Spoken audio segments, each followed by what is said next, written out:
Good afternoon. Welcome to Sportsline YXE. I'm your host, Linda Walker. It is smoking here in Saskatoon. It is an extremely hot day again. We are in a heat warning, so make sure you're staying hydrated. And folks, beer doesn't count as a hydrating beverage to be consuming, so just keep that in mind. So hydrate responsibly. Hopefully it's not going to be noisy outside here, outside my front window. Welcome to my living room. They're replacing the sidewalks. I think all the noisy stuff is done for the time being, and they're building the forum. So we should be able to get through the broadcast with just the melodic sounds of my heard but unseen co-hosts, Lefty Munster and Deanna. Have to mention them. They give me heck afterwards. So today we're going to talk more hockey, but this time a little different hockey topic. We are going to talk about the Northern Ontario Junior Hockey League, which is the equivalent of our SJHL here in Saskatchewan. We're going to talk about the Powassan Voodoos. I love that name. I hope there's T-shirts that I could buy to help support the team.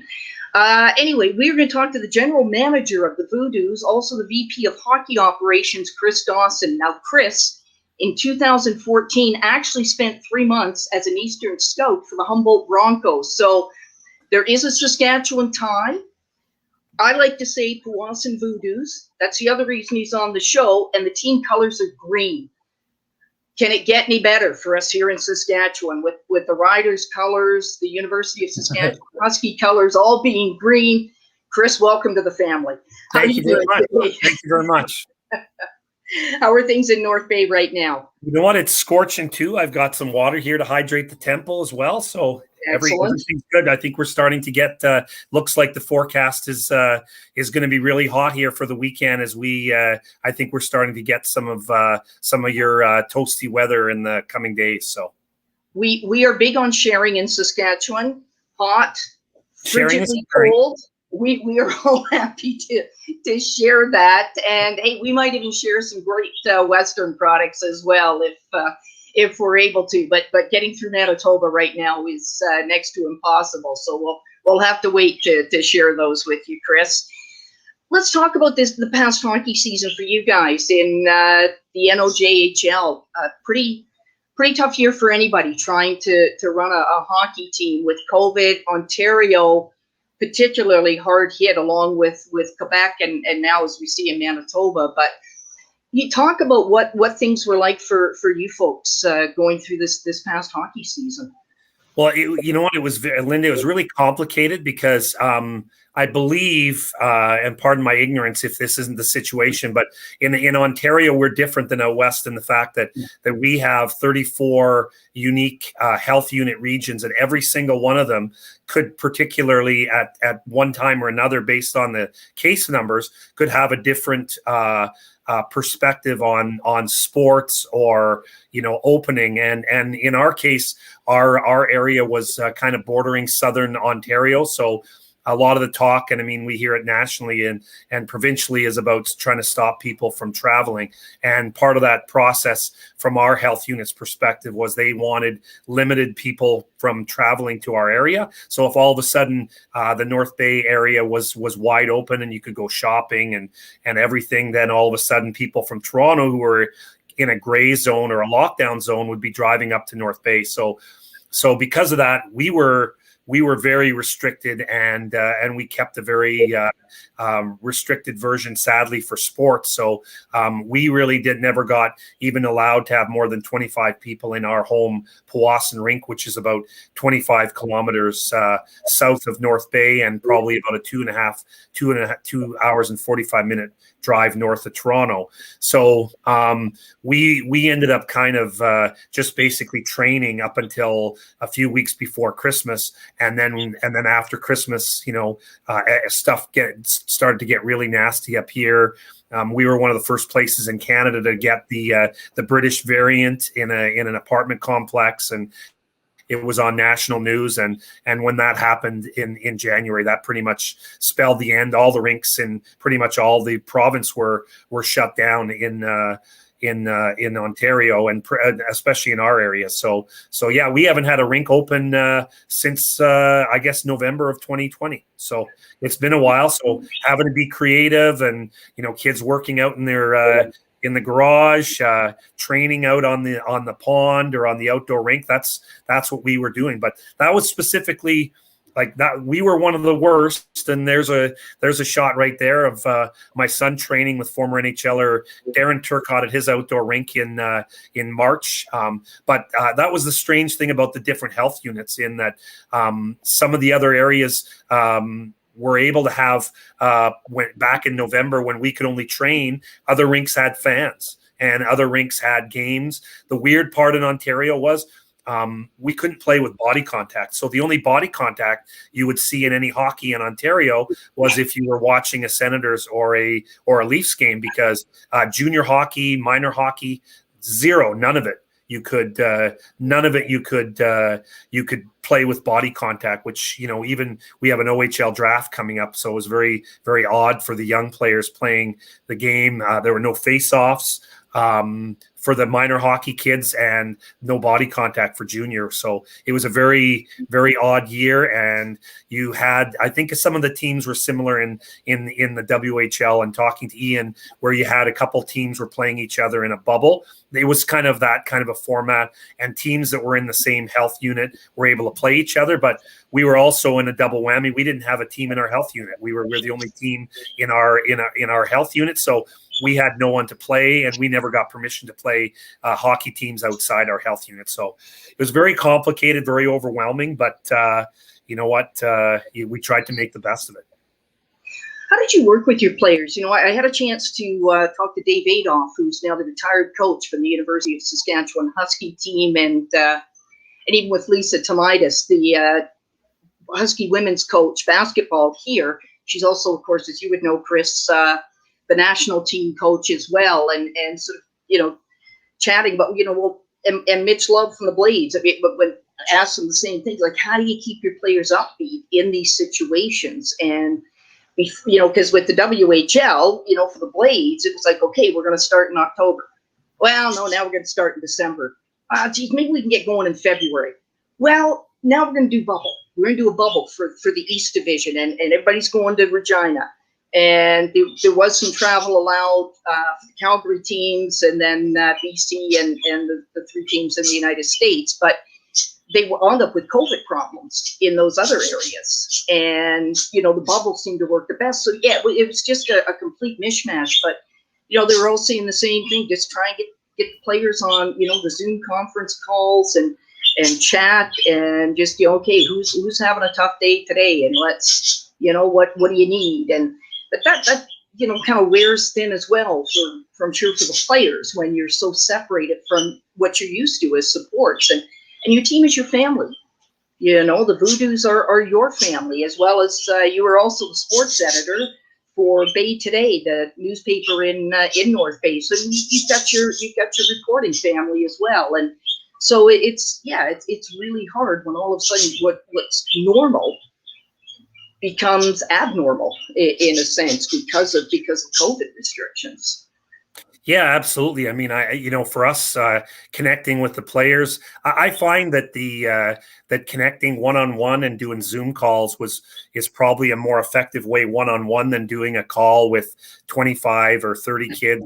I usually would try to talk to the kids one-on-one about their situations. The last little while we've been talking to them about no rinks open, so they can't go train on the ice. So, we find out what they're doing dry land, and we're hoping, even next week or the week after that we'll be allowed to gather in groups larger than 5 outside, and we'll be able to have a some fitness sessions. So it's about being creative. It's about maximizing the use. Like, I know one of our players, Cameron Lemke, he's got a hill, really close to his home. So he's been doing a lot of interval training, easy for me to say, on the hill, which is really good exercise. So you know what, it's really like the home gym thing, because our gyms have been closed so long.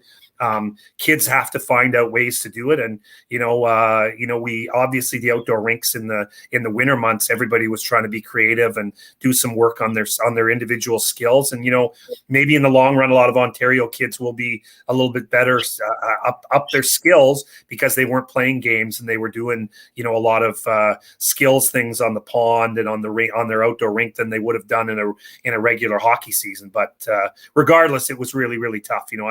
I cover the North Bay Battalion in the Ontario Hockey League, and they didn't play at all this year, which was really sad, and a lot of challenges about the body contact. And I think they were really close to going and having a really short 24-game season, but then all the variant, I think, really put a wrench in all the plans, and they ended up just canceling it. But just how weird it is, Linda, is that there's even players that are in the US that are creating their own tournament down in the Erie area, because of course, much like the Western Hockey League, we have a few teams in the States, and there's a few kids they're trying to create a tournament down in the States, so that's how strange it is. No coaches. It's a player run tournament to try to get these kids on the ice, and of course the other bizarre thing is it is for all of us, Linda, watching we were talking about the Leafs games and 500 fans in the rink, and meantime you're watching a game in Nassau Coliseum and it looks like 1984 again. Like, the fans are it's 100% capacity, and here we are with, trying to bend rules to get 500 people into an NHL playoff game in Canada. Yeah, it is very, very strange times indeed. Ian, Ian Roach is our producer and just the most wonderful person I've ever had the opportunity to work with. There's a list. I have a list of a few people who I've absolutely adored working with, and Ian is on that list. Ian, Chris gave us a couple of other photos. Would you mind? Yeah, we've got you walking down the street in North Bay. This is lockdown hockey at its best. Lockdown hockey at its best. Wearing a Lethbridge Broncos Ken Reggett jersey and walking from to my neighbor's house to play hockey with his young son and my 15-year-old son right there. He got a chance to light me up like a Christmas tree a lot more than normal because, he didn't have a lot of goalies to shoot on. So, we actually have a little area in our garage where we shoot. And we also went out to our buddies, Brian, who was just down the street from us, and we'd go out on his outdoor rink with 3 or 4 of us and really had a blast. That's the 2 of us right there. One of the last times we were able to go. So, give credit to Mother Nature. She was pretty cooperative with a pretty nice lockdown summer last year, and a pretty good season to be able to play on the outdoor rink in North Bay. So that's and that rink there, that rink where in that shot is like I said, Darren Turcotte. He grew up playing there, and his dad's always known as having the rink that's open the earliest and closes the latest. And this year, definitely, Butch has always talked about, it's too much work now and everything, but man, oh man, the amount of kids that were able to take in his outdoor rink, it's amazing. He's been doing it for over 40 years.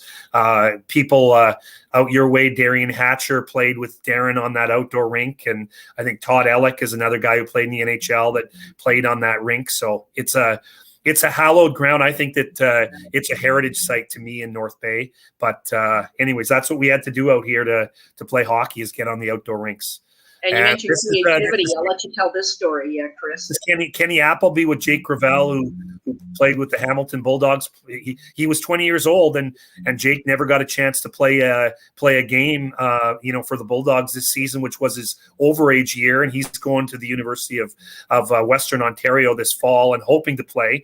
And Kenny Appleby there with a bag on his head doing a unique drill, and that's trying to make the best of it. That's in a gym on an abandoned gym outside of North Bay, and that's the kind of stuff that they were doing. This would have been back in the summertime, but Kenny's playing for the AHL affiliate for the Islanders, and that's what he was doing, and wearing boots and putting his goalie pads on, and trying to keep his hands and timing in shape, and that's that's what you got to do. You got to be resilient, got to find different ways to train, to make yourself better. And I don't think there's ever going to be anything in this lifetime that's going to challenge athletes more than COVID has, you know.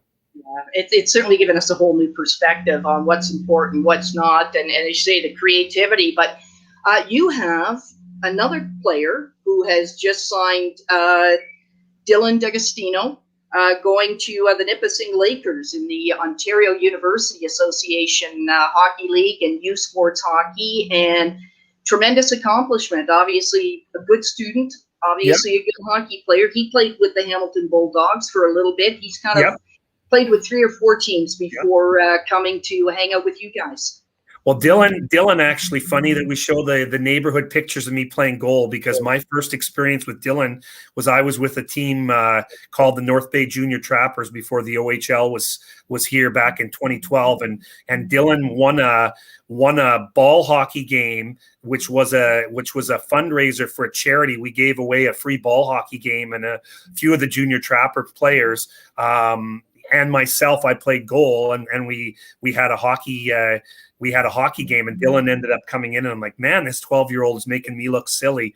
And, lo and behold, a few years later, he gets drafted in the OHL and was looking for a junior A place. And he came in with us and scored 20 goals and ended up being on our championship winning team in the NOJHL. And, yeah, it was a pretty special year, and much like Jake last year, Linda, Dylan was coming back home, wanted to play his 20-year-old year back with the Voodoos and hoped to win another championship with us. And of course, all he could do was train. And I'm really flattered when he says all the good things about how he appreciated the training that we were able to do to keep him fresh and keep him sort of ready if a season was going to happen, and get him ready for the OUA season this fall. So, but anyways, yeah, Dags is a good kid. I'm really happy for him, so.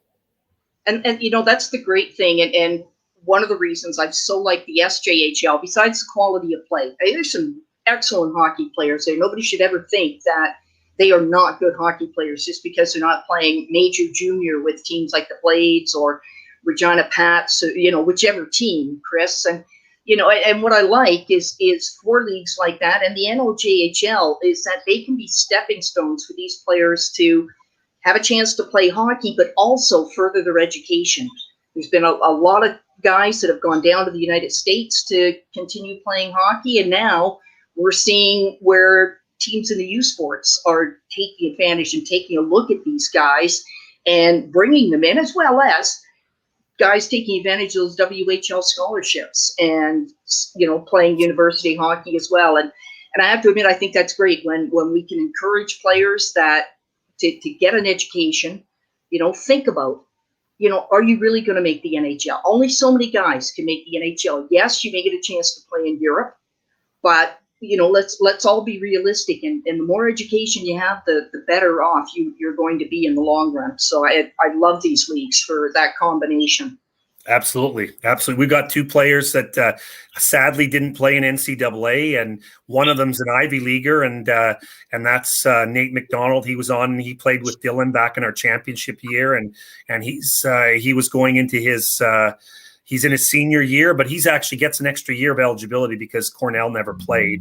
And then another player of ours, Harrison Israels, he graduated from junior and went on to play at Alaska Fairbanks, but sadly their program never got off the ground this year. So he's hoping to have a really good sophomore season. But absolutely, Division III, it's another option. A lot of kids that have played in CJHL across Canada have went on to play Division III in the States too, as well as playing in the CIS. I mean, I think the CIS is really one that's becoming so much more of a prospect. I mean, it makes so much sense to maybe I'm a little biased. I have a daughter who's a CIS swimmer, so maybe I'm a bit biased. But I mean, I think it makes a lot of sense for the kids to develop in junior A or major junior, and if they don't have a pro opportunity, they can still go over, get an education, and a lot of the kids, even from the Nipissing Lakers here locally, they go on to play pro over in Europe and stuff. So and then you still have your education and your your back pocket. But and I mean, with the dollar now these days, Linda, like to go play Division III in the States, I mean, you got to have you got to be ready to write a pretty big hefty check, and certainly going to school in Canada is a lot less expensive, and quite frankly, I mean, a lot of times the education's better too. So. Yeah, and I agree with you completely. Yeah, you've either got to win that Lotto 649 or Lotto Max to be able to afford that. So, no, it is great, and yeah, I think the quality of hockey in CIS. I know I went by the old name U Sports, but I look at both women's hockey and men's hockey, and I think there's been tremendous development in both those since I started covering university sports back in the day of the dinosaurs. So, just a tremendous improvement. But want to move on to the NHL, Chris. Just we were chatting before and zinging Ian a little bit because he cheers for guys who wear blue and white sweaters. Sorry, Ian. Yeah, all of a sudden I'm going to look, very different here on screen. But no, that Montreal-Toronto series, that was just unbelievable. Craig Button owes every Montreal Canadiens player and their fans an apology for saying on the Toronto Sports Network that Montreal was not only not going to win a game, but not going to score a goal. And then we had the guys on the Hockey Night in Toronto broadcast in between periods where Game 7 did anybody know there was a second team on the ice besides the Leafs? What is that? But anyway, I got to tell you, here's my rant. I got to tell you that I listened to Leafs Lunch on the ill-fated deceased day of the Toronto Maple Leafs, and it was really funny because I got to tell you the Jim Taddy is a well-known broadcaster in Toronto, and he's covered them for CFTO and Global Sports, and he's been in Toronto for years. And he, at the last thing he said, really summed it all up. The reality of where everything was going. And he said, he was the last minute of the show says, I really hope tomorrow we're talking about a Jets Leafs series. And it was so funny because I was watching in the last 5 minutes and all these guys that were, trying to pump up their tires, all of a sudden it just started to almost feel like there was this reality of like, this is probably our last show talking about the Leafs, so I mean, it's been incredible here. I mean, I can tell you one of the heartbreaking stories about the frustration and the crazy, the craziness about the Leafs here is, we had Doug Gilmour's son played for the Voodoos back in 2017-18. So I followed Doug, and recently there was a social media post of a Leafs fan burning a Doug Gilmour jersey, and Doug went and kind of responded and said, I'm not a part of that team. I'm actually, I'm a fan, but I wasn't part of that team. And quite frankly, if you don't want a Leafs jersey, go to the secondhand store or go donate it to a charity, and someone will use it to raise money for a good cause instead of going and burning it. So, I mean, he's a Leaf legend out here, and here people are burning a Doug Gilmour jersey, and what does Doug have to do with what happened with that franchise? So, it's really too bad. And I mean, I feel bad from my perspective because I know Sheldon Keefe when he used to own the Pembroke Lumber Kings, and I know Kyle Dubas was with the Greyhounds, and my in-laws used to be billets with the Greyhounds. So my father-in-law, who actually scouted for the Voodoos, as a matter of fact, and he knew Kyle really well. So I mean, I thought, man, some of the really good things he did with the Greyhounds. He was trying to push and move on to the, to the Leafs, and the same with, what Sheldon Keefe was doing with the Marlies and what he tried to do. And it just didn't work. And, it's definitely really frustrating for this fan base here. And, like I told you off air, there's people talking about changing teams, and people, the Seattle Kraken, saying, "Hey, you know what? We're looking for a fan base. Any of you disgruntled Leaf fans, you can go and hop on our bandwagon and be part of our team from the first day that we become a franchise, or first game we play." So yeah, it's people are angry. People are angry out here, and I tell you, North Bay's in a unique spot because we're only 60 kilometers from the Quebec border, so there's a lot of Canadian fans here, and my father-in-law and my brother-in-law included, and I mean they're all in their glory. Obviously, the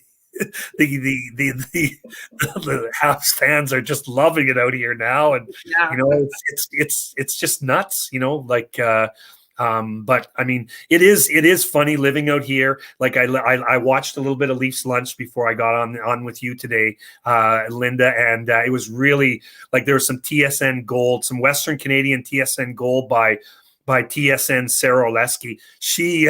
She said first thing on the air today to Andy Petrillo, said, "Are you guys still planning that parade out there?" So I thought that was beautiful.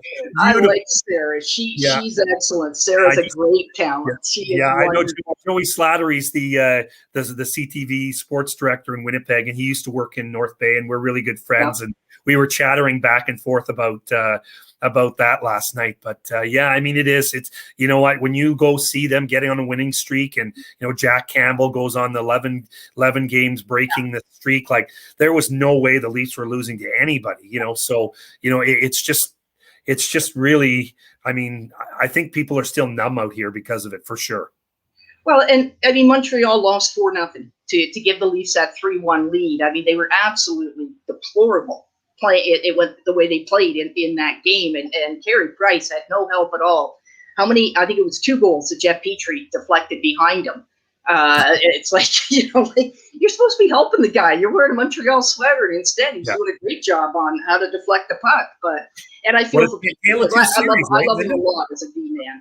Yeah. Tale of two series, right? Like how many people think of that, right? Like, I mean, they were written off. They were absolutely written off. Yeah. And I just kept saying to my friends in Montreal, you got to stay with the guys, got to stay with the team. We're fans. You got to support them. Yeah. Don't walk away now. And I think they caught Toronto completely by surprise when they won the overtime game on the Thursday night. And, the forechecking got better.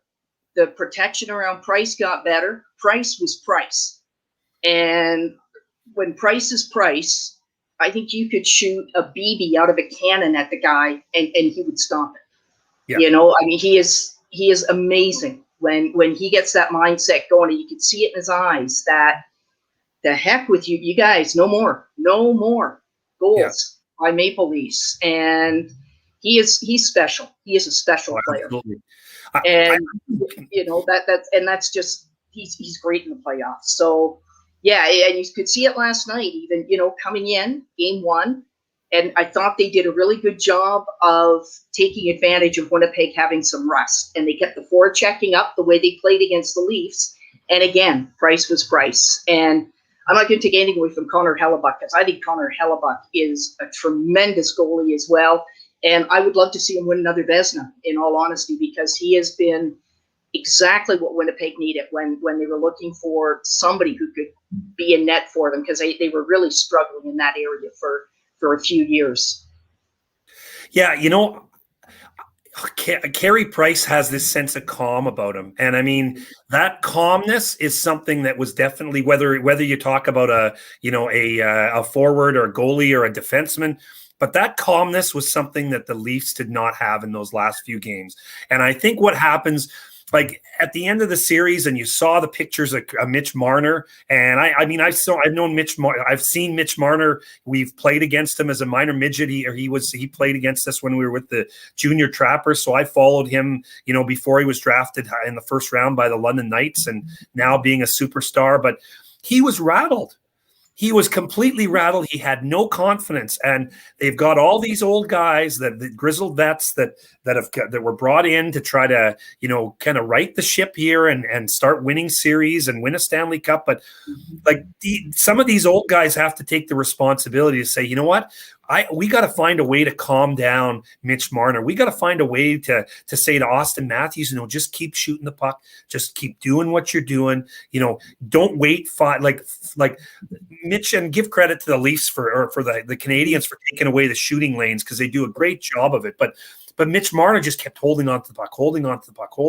Like he was somebody, and maybe that's the responsibility of a young coach like Sheldon Keefe, but somebody had to take him aside and calm him down, because he wasn't. He was rattled. He was ineffective. And when you do that in the playoffs and make your superstar ineffective, much like maybe a team from Winnipeg did the series before, especially after the Josh Archibald hit, you know what? You win series, and that was what was missing. They had all this leadership, but the leadership didn't put them. They weren't all rowing in the right direction, in my opinion. Yeah. And losing John Tavares in the first 10 minutes of the game. I mean, that's maybe he could have been that guy. Yeah. Maybe Jake Muzzin could have been that guy. Jake Muzzin's won cups. Yes. I know Tavares hasn't, but he's a leader. He's a calm leader. Maybe it was those two guys. But. And that's the playoffs is all about taking advantage of your opportunities. And, the Canadiens found their opening, and away they went. And the Leafs in Game 7, they did. They looked shell-shocked. They were like wide-eyed and, oh, my God, what do we do? We didn't think we'd still be playing. Well, now what? And certainly, the Canadiens were able to stay focused and move on. And, until the last minute of last night's game, that was a pretty darn good hockey game between Winnipeg and Montreal, until Mark Scheifele decided to go after the NHL Meathead of the Year award. And I don't know how serious Jake Evans' injury is. The Canadiens, up until we went on the air here, Chris, had not released an update on him. So I suspect at the very least a concussion. Whether there's anything else, but I mean, that was completely uncalled for. And what irks me a little bit more today is I was reading a story. Scheifele has a hearing with the misnamed Department of Player Safety, because I've yet, except for maybe Nazem Kadri's 8-game suspension, has not been looking after player safety in instances throughout the season. But apparently, because it's not an in-person hearing, the most he can get is 5 games. And is anybody else thinking that's absolutely ludicrous for the hit that he put on Evans? And you know what? And just so people know, it's not just because Evans is wearing a Montreal Canadiens jersey. I have torn strips off Husky players during the webcast games that I've been part of for hitting players from behind and causing injuries. I don't care what the sweater is. That kind of stuff has to get out of the game, and it should have been out years ago. So my little rant, I'll let you jump in here. Yeah, I mean, I guess the only defense you have is that Jake Evans was trying to score a goal, and on the wraparound was Mark Scheifele trying to separate the player from the puck. But in my opinion, from seeing the highlight, the puck was the puck was in the net before Scheifele hit the hash mark. So you know what, he had a lot of time to let up, or even just to stop. Or just rub him out or something, but he didn't try to stop at all. And I know he doesn't have a history of it, and I'm sure he feels horrible about it. And I mean, the only thing that I've heard out here so far, Linda, is that he's got a concussion. That's the only thing. But I'm just thankful to hear that he's not paralyzed or anything, because I think it was just a horrific hit. He hit the ice face first, and that's just scary every time you see that. So I really hope for a recovery. Jake Evans is another one. Actually, he was a teammate of Doug Gilmour in 2013 when we hosted the Dudley Hewitt Cup. Mitchell was on the St. Mike's Buzzards as an affiliate call up as a minor midget, and Jake was one of the star players. So I really wish the best for him. But yeah, I mean, for him to play another game in this series, for Mark, unless the Jets are out in 5 games or less, then I don't think that. I definitely think that that's a very, very low number. And you know what? I look back earlier in the series. I don't know how much you followed, Linda, but the end of the Minnesota Vegas series, Ryan Reeves took Ryan Suter's head and smashed it against the crossbar, gets a 2-minute penalty for that. And then the next game, he's, grabs the Graves guy after the hit on Janmark, and he's got he's got his knee on his face. And, fortunately for Graves, he's okay. But, and I know he's getting 2 games, but I'm like, look, he got away. Like the hit on Suter, like he should have got a 5-minute major for that. Yes, absolutely. I agree with you completely. I did watch that. And again, another part of my being thoroughly disgusted and making the comment that when is the Department of, when is the Department of Player Safety actually going to be about player safety? Because I agree with you, should have been a major. 2-minute penalty was a joke. And only two games for the other incident. It's just not making any sense to me, Chris. It really isn't. And I don't know what it's going to take. Who's he going to go after in Game 3 now? Now that the Avalanche are up 2-0, and so the thing about that one that was I guess similar to Scheifele is both of those were almost like poor sportsmanship hits. There was the hit by Graves. They were getting waxed by Vegas was getting waxed by the Avalanche. Reeves goes and does that, and of course with the Scheifele hit, it was an empty net. The guy scores a goal to finish the game, and then he's hit. So it was 2 cheap plays, and there's no place for that in the game. No, there isn't, and I'm still trying to understand why Vegas didn't just have Marc-Andre Fleury in goal. I know the series with the Wild went 7 games, and they did not expect that. I don't know how many people besides Minnesota fans maybe expected that to go 7 games, but that was a really good series. That was a nice series between Fleury and Cam Talbot. Just tremendous work by both those goaltenders in that series. So, yeah, and you're going to have a good series against Colorado. It's going to be tough to win in Colorado. And, that 7-1 game, the first game is always the one you try and win as the visitor to at least get a split. And so putting Leonard in net when he hadn't played at all, I did not understand that move. Well, I think part of it might have been, and if you go look back at Marc-Andre Fleury's track record, obviously everybody sees how well he's played for Vegas, but there was a number of years after that 2009 Stanley Cup win where he was very inconsistent in the playoffs. And if you watch those last few games, because of course, remember, Minnesota was trying to be the Montreal Canadiens against Vegas, and come back and from a 3-1 like the Habs did. Fleury was not good in those games. I think one of the games they scored 4 goals on like 16 shots. So you know what? Maybe they just thought, let's give him a rest.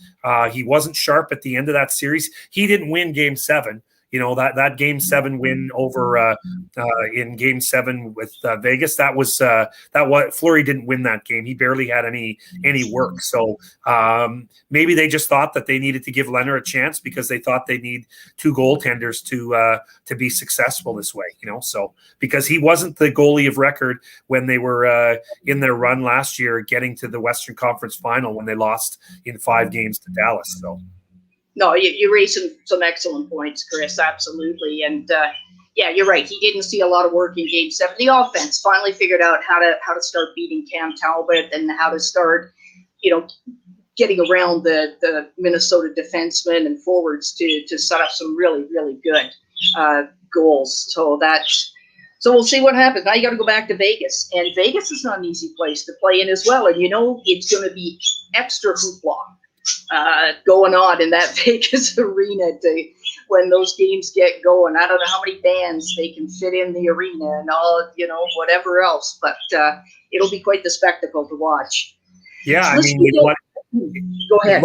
It looks like that series is going to be interesting because I think Vegas kind of figured out, and Pete DeBoer got his team to take away the middle of the ice and not allow Nathan MacKinnon to run rampant and run rough shot. And even though arguably he's with his track record now the last couple of years, you might argue that he is the best player in the game. But Vegas kind of figured it out a little bit. They end up losing in overtime, but.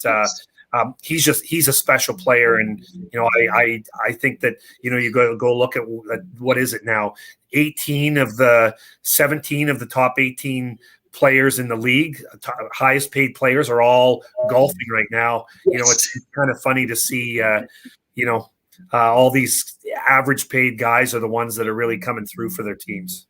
No, absolutely, and I think Nathan MacKinnon is another one of those guys that we would call a special player. And we were fortunate here in Saskatoon. The last time we hosted the Memorial Cup, we had a chance to watch Nathan MacKinnon play, as well as Seth Jones and a number of guys who have gone on and had good NHL careers so far. And he is magic, very much magic on the ice. And Jonathan Drouin as well. And I know he's having some personal issues right now, and really hope that he can work things out and be able to make a comeback next season. And we don't know the details, and we don't need to know the details, but those are guys, you never want to see anybody going through some personal issues. So hopefully, he can get himself back on track and figure out where his life is going and be able to do what he would like to do.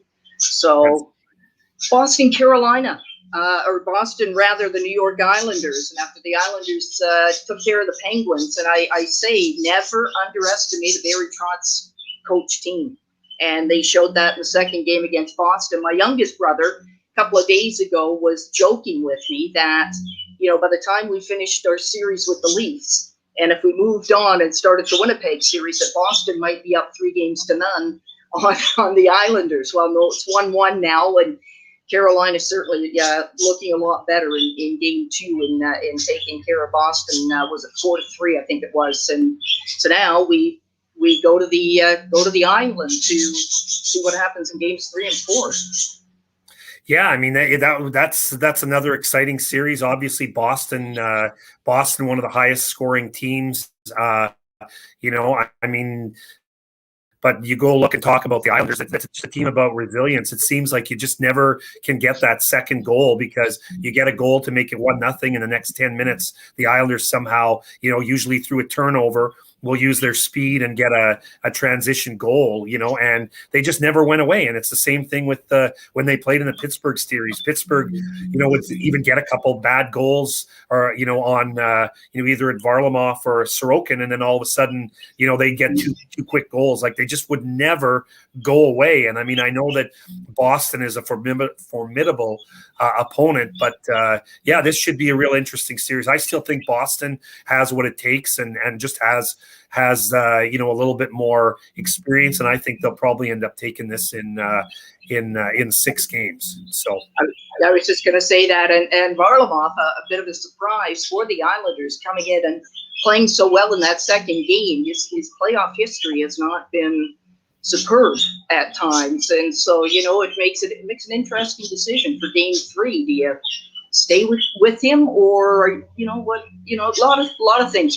Tuukka Rask, certainly a lot of motivation for him, because he has never been the starting goaltender when Boston has won the Stanley Cup, and he looked terrible when St. Louis won the Stanley Cup that year they played. And of course, it was Tim Thomas who was the number 1 guy for Boston when they won the Stanley Cup. So a lot of motivating factors for the Bruins as well. Taylor Hall, and I think he's played very well for the Bruins thus far in the playoffs, and certainly he would like to show his skills and get a new contract. I'm sure he would like to stay in Boston and play with a team that is going to be a contender, versus how things have gone for him so far in his NHL career.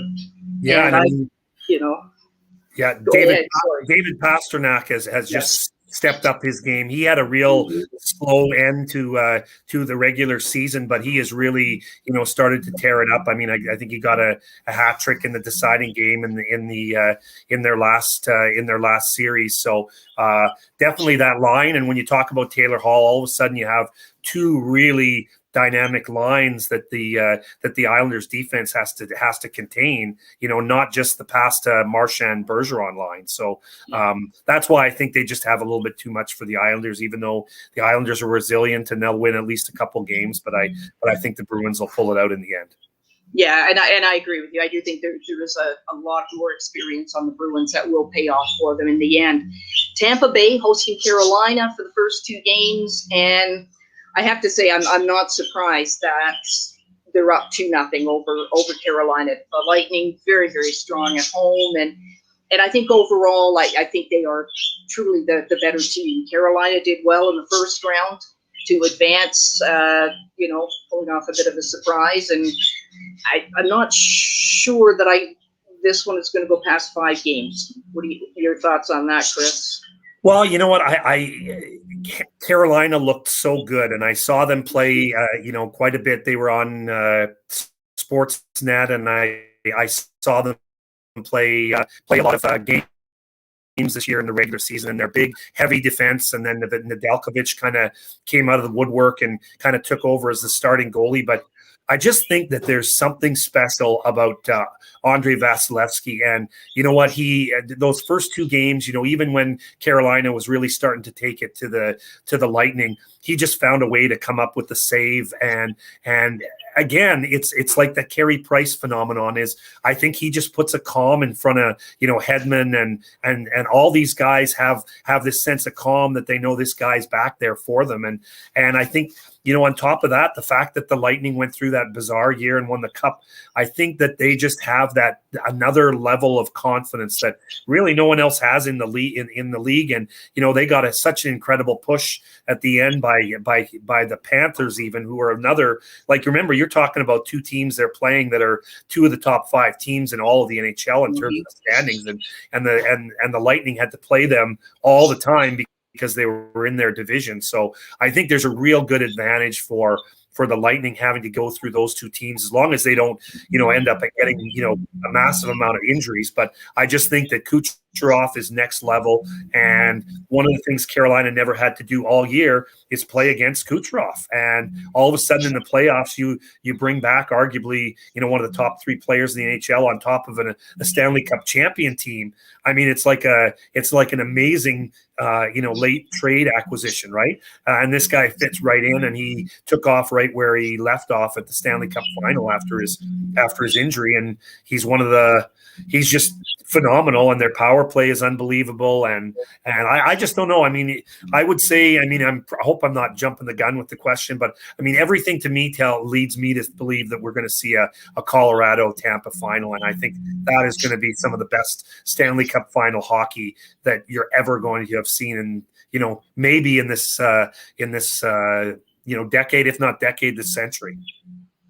And that would be an excellent series. I agree with you. And it's tough for me as a Habs fan to say that, no, it's going to be a Montreal, although I will harken back to 93. But anyway, when they took care of a Mario Lemieux-led Penguins team that everybody thought was going to repeat. But, we'll see. But I agree with you. That would be a really good series to see. But I am kind of still holding out hope for my team. So we'll certainly see what happens. But Chris, thank you for your time. I appreciate as always. I've gone into overtime, and but it's I just started having so much fun talking sports that I'm terrible at keeping time. Are we in trouble with Ian then?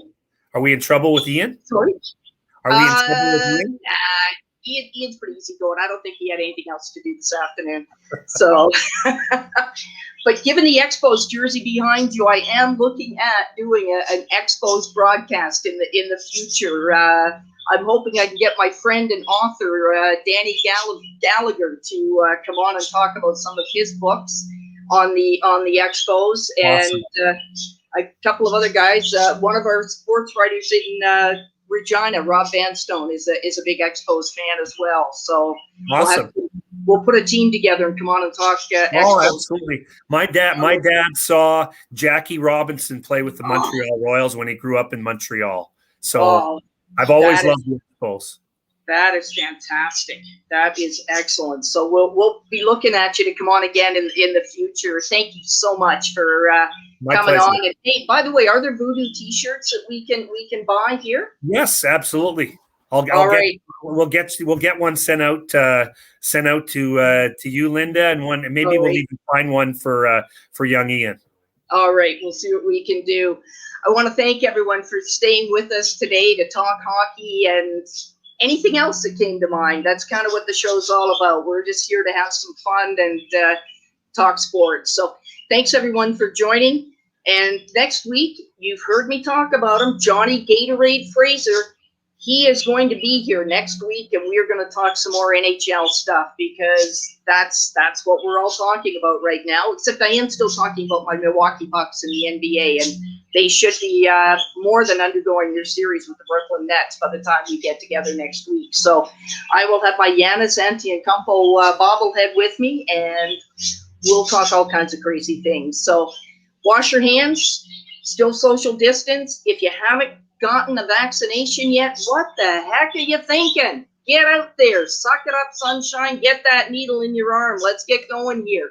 We all need to be vaccinated here if we're going to keep fighting COVID. Go Habs, go, and Expos rock. We'll see you next Thursday, same time, folks.